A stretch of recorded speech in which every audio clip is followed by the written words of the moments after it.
So yun mga kalapatids, eto na naman po tayo, Reclamador Love TV. So for today's video mga idol, i-share ko lang po sa inyo.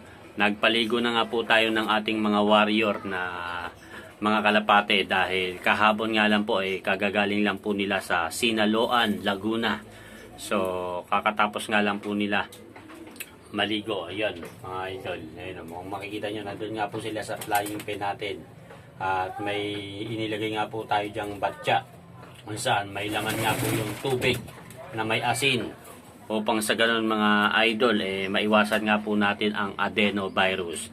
Dahil sa mga hindi nga po nagtatanong o sa mga hindi po nakakaalam, yung asin po isang malaking bagay po yan para sa mga virus na kumakapit sa ating mga paa ng mga warrior.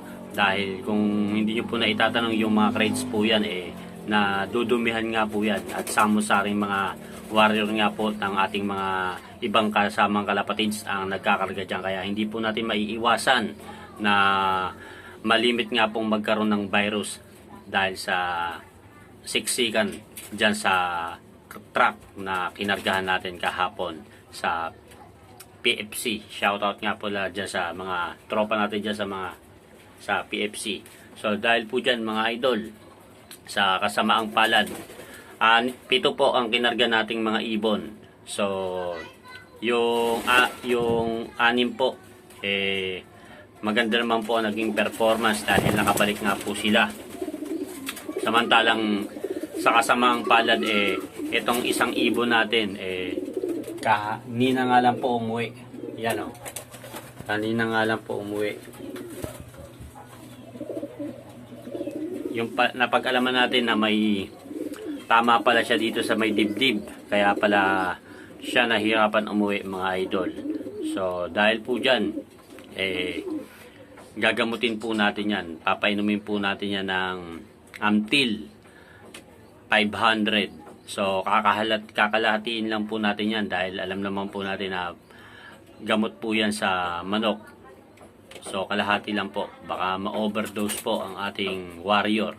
So dahil po dyan mga idol, kahapon nga rin po naghagis na po tayo ng nag-iisang pang NDR natin na kinarga sa Koha, sa CPRC. So shoutout nga pala dyan sa mga tropa nating mga nagangalapate dyan sa CPRC. So dahil po dyan mga idol, kinarga na nga po natin si Negra kahapon at pasensya na po hindi na po natin nagawa ng video dahil medyo mahaba nga po ang pila. Kung gagawan pa po natin ng video napaka konti na lang po ang oras na gugugulin natin dyan. So dahil po dyan, bukas po mag-aabang po tayo ng pauwian. Sana pagpalain po tayo na mapauwi po natin si Negra upang sa ganun makaabante po tayo sa final lap sa Pagudpod. So kahapon nga po yung loading na yon karga nga po Burgos, Lawag, Ilocos Norte. So dahil po dyan mga idol butas na nga po si Negra dahil kung matatandaan nyo nga po nagbutas nga po siya noong unang first lap derby sa San Fernando, La Union, kung saan mga idol alauna na po siya umuwi. At ang cut-off nga po nun, kung hindi ako nagkakamali, mga 12:30. Mga alauna na nga po siya umuwi. So, medyo kinapos nga po siya ng kalahating oras. Pero ganun pa man, inuwian pa rin po tayo ng ating alaga. Kaya, nung kinarga nga po natin siya sa Bigan at saka sa Tagundin, nakapag-clock po siya. Kaya, sana naman makapag-clock siya dito sa Burgos, Lawag, Ilocos Norte upang sa ganun mga idol magkaroon pa po tayo ng iloload sa final lap sa Pagudpod, Lawag, Ilocos Norte. So dito na po muna mga idol, tatapusin natin ang video na to dahil medyo mahaba na nga po ang video na to at maraming salamat po.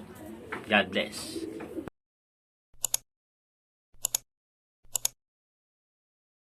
Oh.